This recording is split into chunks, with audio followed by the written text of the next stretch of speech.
नमस्कार, मी प्रगतीच रेसिपी तडकामध्ये तुम्हा सर्वांचं मनपूर्वक स्वागत.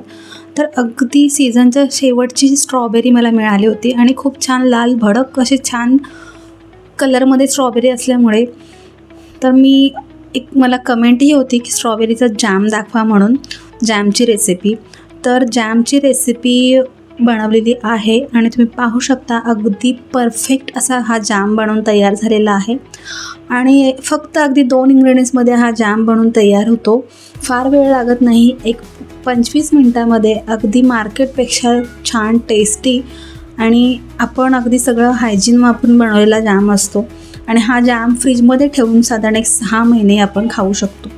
तर इथे रेसिपीला सुरुवात करते. इथे मी 1 किलो अशा प्रकारे स्ट्रॉबेरी घेतलेली आहे आणि स्ट्रॉबेरी फार छान फ्रेश अशी मला मिळाली होती.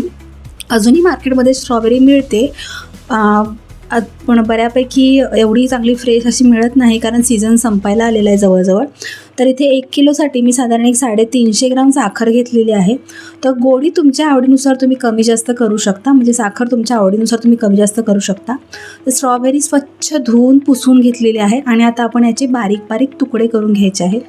तर अशा प्रकारे याचा जो देठाचा भाग आहे तो सर्व काढून घ्यायचा आणि त्यानंतर याच्यामध्ये जसे हवे तसे आपण तुकडे करायचे आहेत, कारण शेवटी आपल्याला हे सर्व शिजवायचं आहे. पण एक लक्षात घ्यायचं की ही स्ट्रॉबेरी अशीच आपण बॉईल करायची नाही, म्हणजे शिजवायची नाही. अशा प्रकारे तुकडे करूनच ती शिजवायची. त्यामुळे त्या स्ट्रॉबेरीमध्ये ज्या बारीक बारीक बारीक बिया असतात कणीदार, त्यांचा जो फ्लेवर येतो, त्यांची जी टेस्ट, एक क्रंच येतो जॅममध्ये, तो अगदी अप्रतिम चवीचा असतो. तुम्ही जेव्हा हा स्वतः जॅम बनवाल आणि खाल तेव्हा तुम्हाला नक्की समजेल की स्ट्रॉबेरीचा जॅम घरी बनवल्यावर किती सुंदर होतो आणि मार्केटचा कसा लागतो. तर अशा प्रकारे सर्व मी स्ट्रॉबेरी बारीक अशी कट करून घेतलेली आहे. गॅसवर एक पॅन ठेवलेला आहे, त्याच्यामध्ये ही सर्व स्ट्रॉबेरी आपल्याला कट केलेली घालून घ्यायची आहे. अशा प्रकारे तुम्ही पाहू शकता स्ट्रॉबेरी अगदी छान लाल भडक असल्यामुळे जामला कलर वगैरे आर्टिफिशियल घालायची गरज नाही पडत. आणि सोबतच आपण जी साखर घेतलेली आहे 350 ग्राम, ती सर्व मी याच्यामध्ये घातलेली आहे. आणि आता सुरुवातीला थोडासा गॅस हाय टू मीडियमच्या मध्ये ठेवायचा. त्यानंतर गॅस आपल्याला लो टू मीडियमच्या मध्ये ठेवून सर्व प्रोसिजर कंप्लीट करायची आहे. म्हणजे याच्यामध्ये वेगळं काही करायची नाही, फक्त आपल्याला सतत ढवळत हा जाम जो आहे तो शिजवून घ्यायचा आहे. तर अशा प्रकारे सुरुवातीच्या 5 ते 6 मिनटानंतर मी गॅसची फ्लेम लो टू मीडियममध्ये ठेवलेली आहे. तुम्ही पाहू शकता साखर बऱ्यापैकी वितळायला आलेली आहे. तर अशाच प्रकारे साधारण 20 ते 25 मिनिट आपल्याला लागतात आपला पूर्ण जॅम तयार व्हायला. तर याच्यामध्ये मी अगदी 1/2 टीस्पून एवढं मीठ घातलेलं आहे, कारण कोणत्याही गोड्याच्या पदार्थात किंवा मग हे प्रिझर्वेटिव्हचं सुद्धा काम करतं मीठ, त्यामुळे मीठ घालावं. तर अशा प्रकारे जेव्हा आपली स्ट्रॉबेरी शिजायला येते तेव्हा असा फेस यायला सुरुवात होते, तेव्हा समजायचं की आपली स्ट्रॉबेरी आता शिजायला आलेली आहे. आणि ते पीसेस पण तुम्ही पाहू शकता बऱ्यापैकी असे शिजलेले वाटत आहेत. या स्टेपनंतर आपल्याला स्ट्रॉबेरी जी आहे ती सतत ढवळत थोडासा गॅस परत आपल्याला फास्ट करायचा, म्हणजे हाय टू मीडियमवर ठेवायचा आहे, जेणेकरून स्ट्रॉबेरी व्यवस्थित अशी शिजली जाईल. आणि अशा प्रकारे थोडंसं स्मॅशरनी ही स्ट्रॉबेरीचे पीसेस आहे ते थोडे स्मॅश करून घेतले. ते शिजल्यामुळे काय होतं, पटकन स्मॅश होतात. आणि अशा प्रकारे तुम्ही पाहू शकता अगदी असा मस्त जॅम आपला जवळजवळ व्हायला आलेला आहे.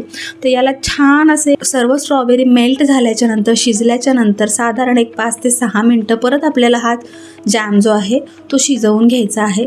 तुम्ही पाहू शकता आता इथे बराचसा वेळ झालेला आहे, आपण जाम हा शिजवलेला आहे. इथे मी एका प्लेटमध्ये घेऊन बघणार आहे की आपला जाम तयार आहे की नाही. तर थोडासा थंड झाल्याच्या नंतर प्लेट अशा प्रकारे अगदी सर्व बाजूनी मी अशी उलटी वगैरे करून बघते, पण तो जाम काही सरकत नाही, तो एकाच जागेला बसलेला आहे. आणि तुम्ही पाहू शकता बऱ्यापैकी त्याचा एक गोळा होतोय. तर अशा प्रकारे झाल्यावर समजायचं की आपला जाम पूर्णपणे तयार झालेला आहे.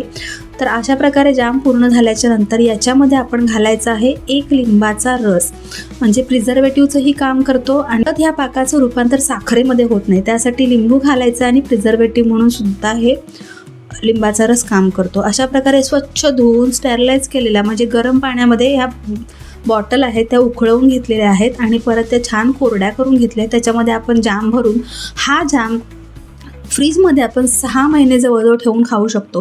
तर तुम्हाला जे मी सुरुवातीला व्हिडिओत सांगितलं होतं की या स्ट्रॉबेरीच्या बिया ज्या असतात कणीदार, त्याचा क्रंच राहतो जॅममध्ये, तर तुम्हाला जॅम जवळून बघितला तर समजेल की त्याच्या तो बिया आहेत त्या अशाच्या अशा सर्व राहिल्या आहेत. जर आपण स्ट्रॉबेरी मिक्सरला बारीक पेस्ट करून जर जॅम बनवला तर याचा सर्व जी मजा आहे ती स्ट्रॉबेरीची जॅमची ती निघून जाते. तर अशा प्रकारे नक्की जॅम बनवून पहा, सर्वांना आवडेल. इथे मी ब्रेडचे 2 स्लाईस घेतलेले आहेत. तुम्ही हा जॅम चपातीला लावून, फुलक्यांना लावून, पराठ्याला लावून किंवा मग ब्रेडला लावून खाऊ शकता. मुलांना तर अतिशय आवडतो, कारण मी ज्याच्यासाठी हा जॅम बनवलेला आहे त्याला फारच आवडला आणि त्यामुळे मी ह्याचा व्हिडिओ बनवायचा ठरवला आणि हा व्हिडिओ बनवलेला आहे.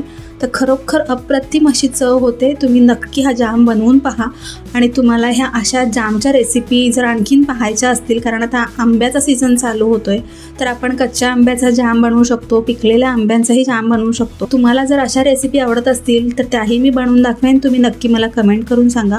आणि तुम्हाला ही स्ट्रॉबेरीची जामची रेसिपी आवडली असेल तर ही मस्त असं हे कमेंटमध्ये अभिप्राय कळवा. मला फेसबुक आणि इंस्टाग्रामलाही फॉलो करू शकता, त्याची लिंक मी डिस्क्रिप्शन बॉक्समध्ये दिलेली आहे. तर पुन्हा भेटूया अशाच एका मस्त रेसिपीसोबत. तोपर्यंत धन्यवाद.